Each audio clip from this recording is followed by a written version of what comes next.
Hi guys, I'm Allie, and my husband sold our house and disappeared while I was expecting a baby. Remember to post your unique title ideas in the comments below. Give a like to the ones you want to see animated. If your suggestion does well, we'll include you in our special Discord server. All right, back to the story. I was coming back from a long business trip when I saw that the door to our house was open. I heard noises inside. My heart immediately began to race. I took my phone out, ready to dial 911. I pushed the door until it swung open and saw a bunch of people I'd never seen before. Who are you? And what are you doing in my house? Who are you? And what are you doing in my house? After a few minutes of getting each other's stories straight, I found out, to my horror, that my husband had sold my house while I was away. I wasn't just going to take their word for it, of course, so I hurriedly called my husband. Come on, pick up! Pick up! Pick up! The number you dialed does not exist. Please dial the correct number and try again. I felt cold sweat on my forehead. The new owners of my house threatened to call the police, and so I left. I found out that he also emptied our joint account. I walked all the way to my mom's house, confused and feeling my world crumble around me. How could my husband do that? He sold our house without a word, and with a baby on the way. I wanted to cut my business trip short because I wanted to be home for my husband's birthday. But when I called him from the airport, he said I should just stay at my mom's because he was fumigating the house. Little did I know that was probably when the sale was going on. I was depressed. I was so down that I didn't bother going into work. I let my business go, and it eventually had to close. I only had my mom and my best friend to lean on. Tanya, Mom, and I would occasionally have dinners, and they tried their best to comfort me. One evening, my best friend visited me with a worrying look on her face. I'm sorry. I don't know how to say this, but you have to read this letter. I don't know why, but it came to my house. He must have listed it as a forwarding address. I tore open the envelope, and when I saw my husband's name, my small, already fractured world completely collapsed. We regret to inform you that your husband, Jet, has passed away, the letter said. I cried and cried for weeks. Mom comforted me. Tanya would sometimes bring me my favorite cookies, but none of it helped. One day I went into labor. Mom drove me. I tried to call Tanya to tell her the news as we were on the way to the emergency room, but it seemed she was busy. A block away from the hospital, I saw a ghost. It was Jet, and his arm was around another woman's shoulder, and he was kissing her cheek as they walked down the street. When she turned to kiss him back, I felt my blood boil. It was Tanya, and she was holding a baby in her arms. I wanted to scream at them. I wanted to hit them. I wanted Mom to hit them with her car, but I kept quiet. I knew I had a baby of my own to prioritize. I just silently cried as I realized my husband had been cheating with my best friend the whole time and had to fake his own death just to get rid of me. I named my baby boy Antiphonus, Revenge in Blood. With the birth of my baby boy, I vowed that I would get my revenge. For years, I looked for them.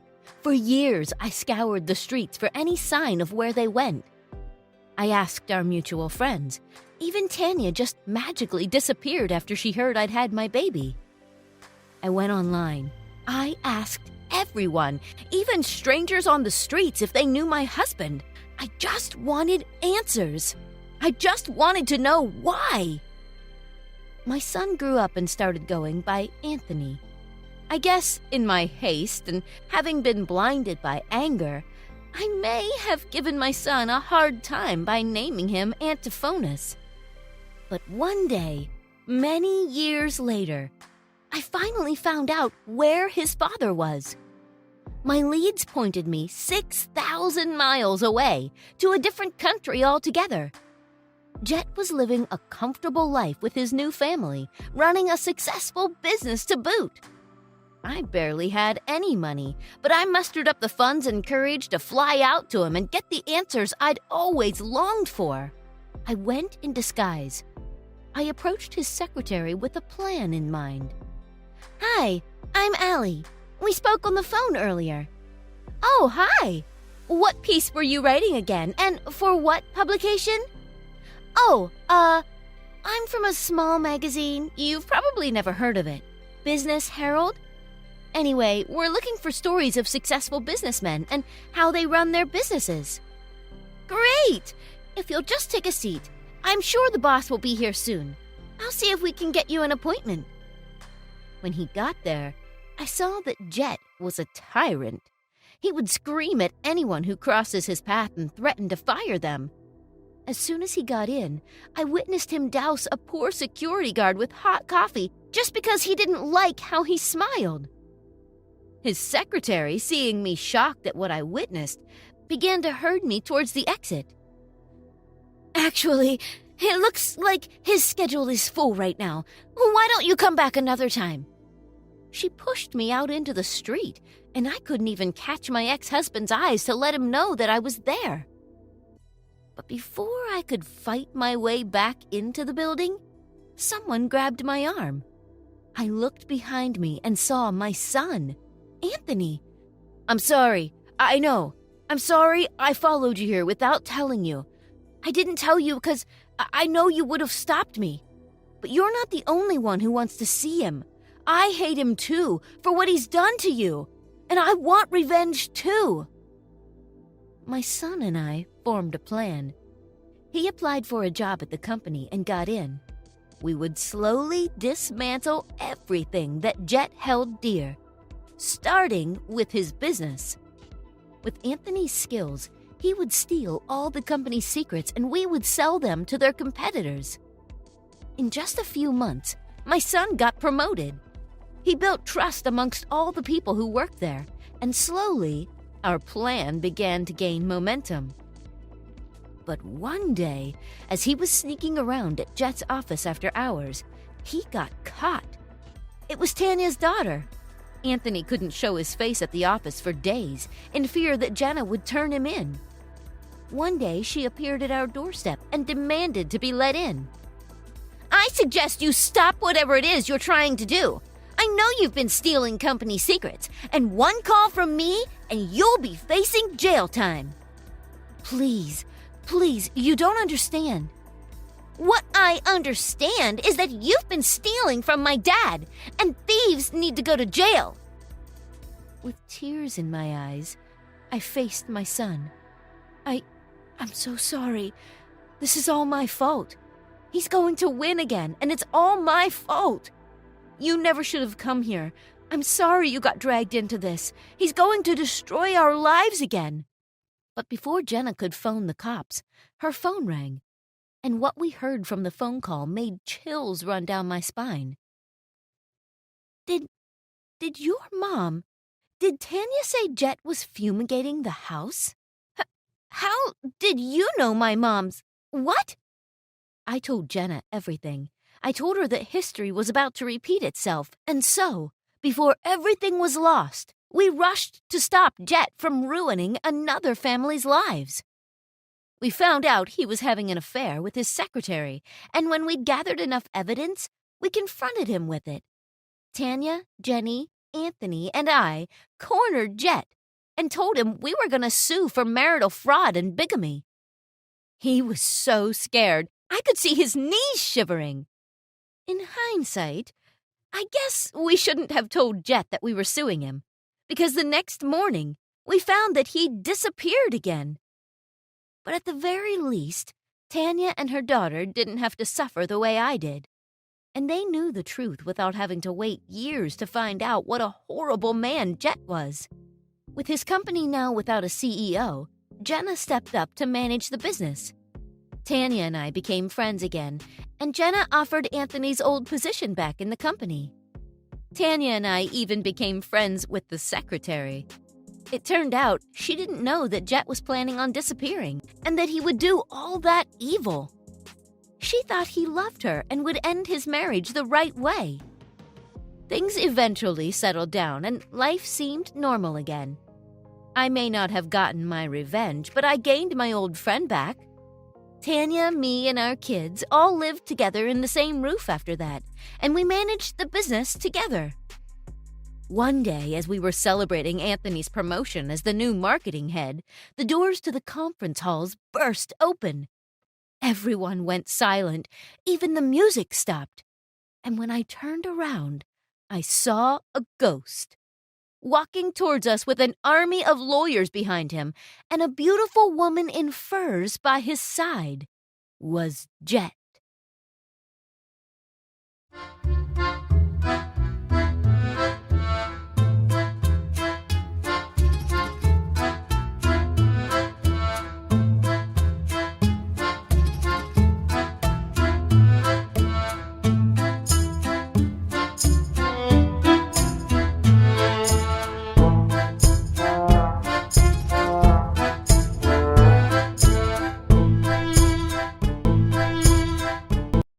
Hi, my name's Amy, and my spoiled mom kicks me out of the house for not having a 9-to-5 job, even though she herself doesn't work. Remember to post your unique title ideas in the comments below. Give a like to the ones you want to see animated. If your suggestion does well, we'll include you in our special Discord server. All right, back to the story. My dad was a big spender, and he always spoiled my mom. One day, he left us. He actually tried to take me with him, but I declined. I knew Mom needed me. She needed anyone, basically. She's the kind of person who doesn't know how to take care of herself. And with her being used to getting spoiled by my dad, she needed all the help she could get. One day, I decided I would get myself a job. I was still in high school, but I figured if I didn't at least get a couple shifts at the diner, nobody would have any income. It was tough. I went through a lot of hardships. I was tired all the time, and to add to that, once I got home, the place would be a mess. But I convinced myself I was doing the right thing.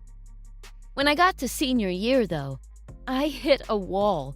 I could no longer sustain working while also trying to get good grades. I was at the very end of my rope when it happened. Mom tried to microwave something, and it caught on fire. The moment my principal told me about it, I rushed back home to find my mom laughing and flirting with some of the firemen. It was as if she didn't care that she almost burned her house down. She had no sense that she could have been homeless by now if the neighbor hadn't called the fire department. Yep, she didn't call the fire department. She didn't even have a clue she'd started a fire if the neighbor hadn't been passing by. Luckily, the fire only got to one corner of the kitchen, but we were so strapped for cash, we never got the place renovated. So the kitchen perpetually smelled of smoke. I had to stay at home to make sure it doesn't happen again. Now, I know the pandemic has caused havoc in millions of lives, but for me, personally, lockdown was the best thing to have happened yet. I was able to have my classes at home, and although I lost my job at the diner, I was forced to look for the kind of job that allowed me to stay home. Finally, I can stay home and take care of the house and Mom.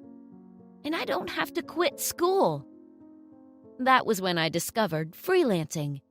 At first, I did small jobs for clients on a website, and then, after I saved up a small amount, I bought my own domain and started a blog. I did all this during the day. At night, I would cook, clean the house, and take care of all of my mom's needs. After I graduated, I finally got to focus on my blog. And after months of working on it, it finally took off. I was actually seeing a steady stream of money from it. People read my thoughts and they comforted me when I was going through rough times. And one of those rough times was when Mom threw a tantrum. Why did I put you through school for? What's the use of paying tuition if you're just going to spend all day in front of your computer? You're an embarrassment, you know? You didn't put me through school.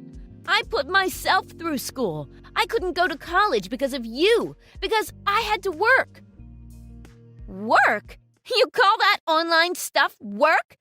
Freelancing? Are you kidding me? You're an embarrassment. Do you know our neighbor's daughter works for that law firm in town? Now that's a real job. When people ask me where you work, I tell them you're in jail. I'd rather people think you're in prison than explain to them that you work for pennies on the internet.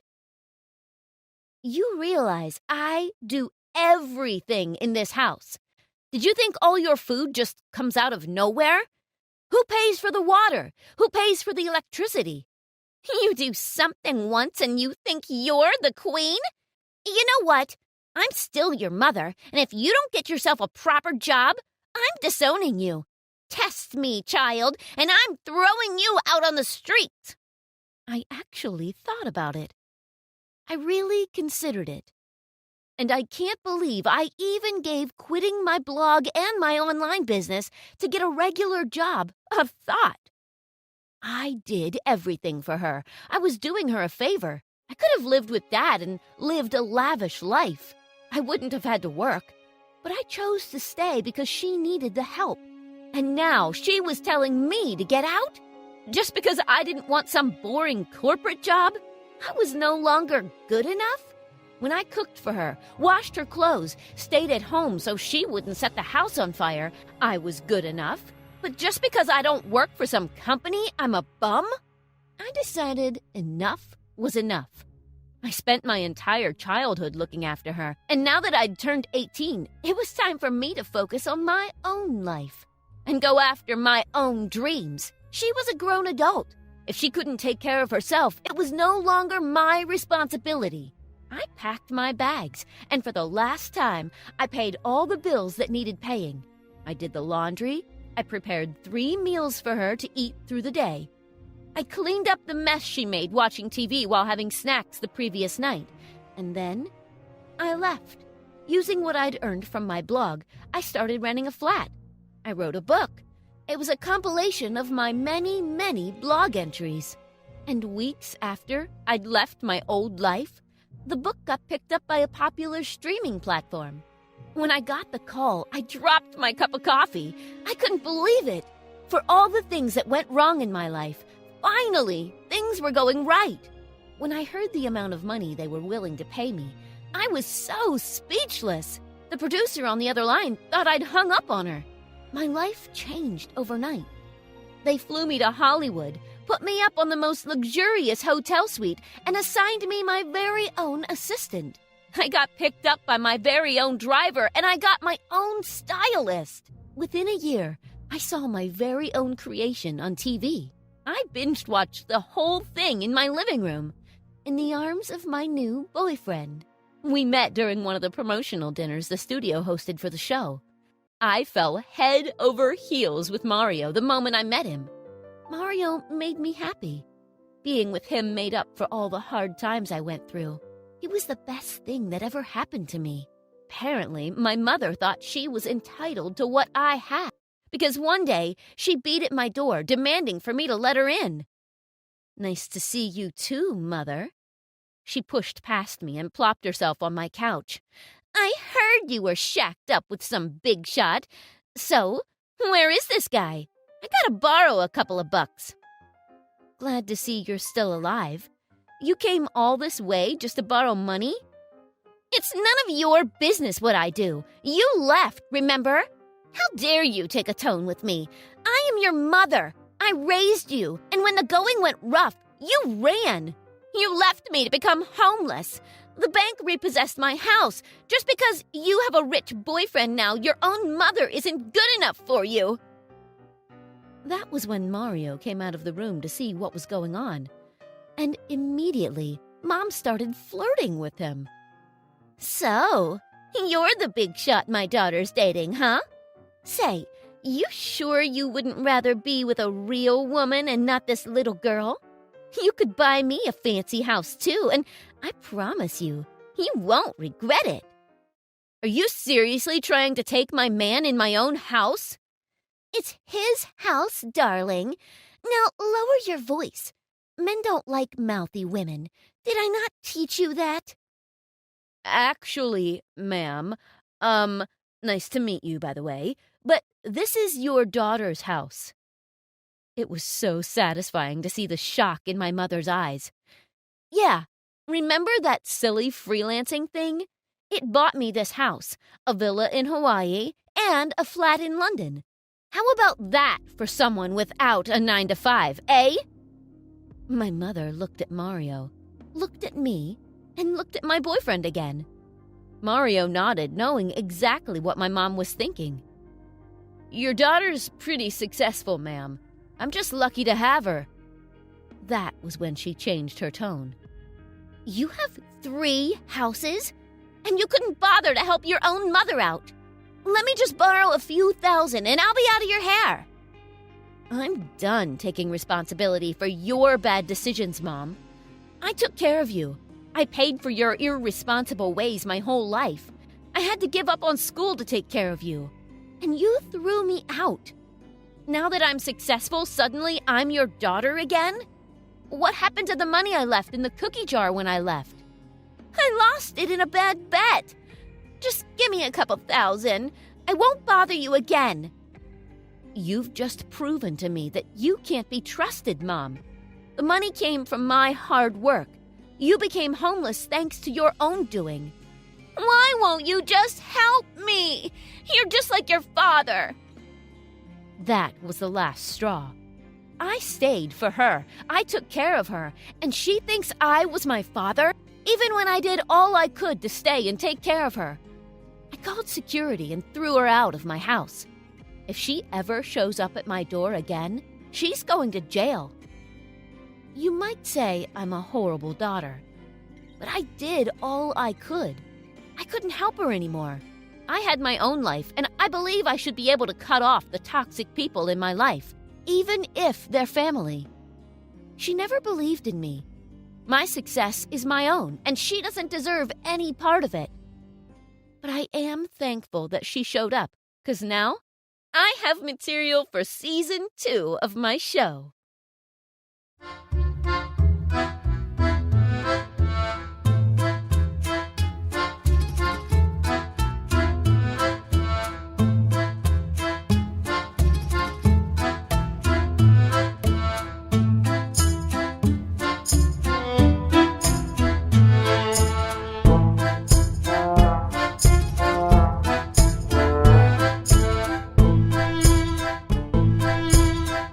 Hi, my name's Harry, and my gold-digging wife teamed up with my best friend to steal my company.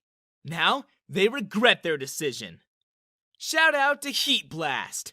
Your idea inspired today's story. Remember to post your unique title ideas in the comments below. Give a like to the ones you want to see animated. If your suggestion does well, we'll include you in our special Discord server. Alright, back to the story. I'm a CEO of a huge corporation, but I wasn't always this lucky.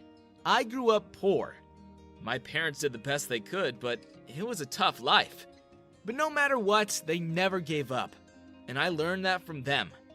They also taught me to work hard and always reach for the stars, even when the odds are against me. When I grew up, I started my own company. It was just a small renovations and construction business, usually with just me working. Or if Dad or some of my cousins were free, they'd help me. It wasn't glamorous, but it was decent work. Slowly, business picked up and I was able to hire people. I taught them how to do the job, and for that, they stayed loyal. We started doing more and more jobs, and finally, the business took off. That was when I met Linda. She was beautiful. The kind of girl who you do a double take on when you see her walking down the street. She and I fell in love. And it was a whirlwind romance. Linda, Brendan, and I spent a lot of time together. Brendan's my best friend, you see, and we'd been inseparable since birth.